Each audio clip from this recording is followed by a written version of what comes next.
Station সংলগ্ন ঝুপটির একটি দোকানে আগুন লেগে গিয়ে চাঞ্চল্য সৃষ্টি হয় এলাকায়। ঘটনাটি ঘটেছে শুক্রবার বিকেলে নদিয়ার নাকাশীপাড়া থানার বেথুয়া ডহুরি রেলওয়ে স্টেশন সংলগ্ন এলাকায়।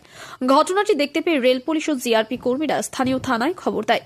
পুলিশ মারফত খবর পেয়ে দমকল বাহিনীর একটি ইঞ্জিন ঘটনাস্থলে পৌঁছে আগুন নিয়ন্ত্রণে আনে। আগুনে পুড়ে সম্পূর্ণভাবে ভস্মীভূত হয়ে যায় একটি দোকানঘর। ক্ষয়ক্ষতি খুব একটা না হলেও অগ্নিকাণ্ডের জেরে তীব্র আতঙ্কের সৃষ্টি হয় এলাকা জুড়ে। এই প্রসঙ্গে জিআরপি কর্মী ফিরোজ শেখ জানান, এদিন বিকেলে হঠাৎ করে বেথুয়া ডহুরি রেল স্টেশন সংলগ্ন ঝুপড়িতে একটি টিনের দোকানে আগুন ধরে যায়। ঘটনাটি দেখতে পেয়ে আমরা স্থানীয় থানায় বিষয়টি জানাই। থানা মারফত খবর পেয়ে ঘটনাস্থলে পৌঁছে আগুন নিয়ন্ত্রণ করে দমকল বাহিনীর একটি ইঞ্জিন। বড়সড় ক্ষয়ক্ষতি না হলেও আগুনে পুড়ে সম্পূর্ণভাবে নষ্ট হয়ে যায় টিনের দোকানটি। বৈদ্যুতিক শর্ট সার্কিটের কারণেই আগুন লাগতে পারে বলে প্রাথমিক অনুমান দমকল বাহিনীর। অগ্নিকাণ্ডের জেরে সাময়িকভাবে চাঞ্চল্যের সৃষ্টি হয় এলাকায়, তবে এই ঘটনার জেরে ট্রেন চলাচলের ক্ষেত্রে কোনো বিঘ্ন ঘটেনি।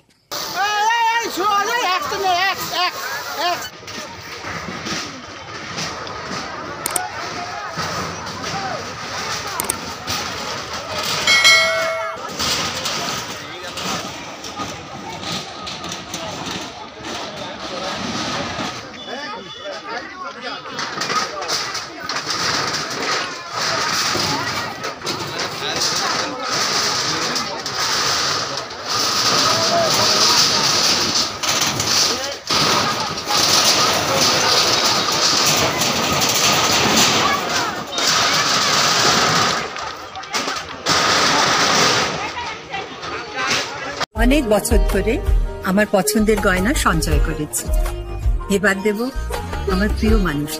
মা, it's yours. Now it is yours. আমার পছন্দের গয়না আজ থেকে সোহান, Pure and Precious, Orient Jewelers. আমাদের স্টেশনে ডিউটি ছিল বেথুয়া স্টেশনে। খবর পেয়ে এখানে আসি, এসে থেকে এখানে আগুন লাগে। 5 মিনিট বন্ধ করলে থানার বড়বাবুকে ফোন করা হয়, তারপর ফায়ার ব্রিগেডকে জানাই, তারপর ফায়ার ব্রিগেড আছে এখানে।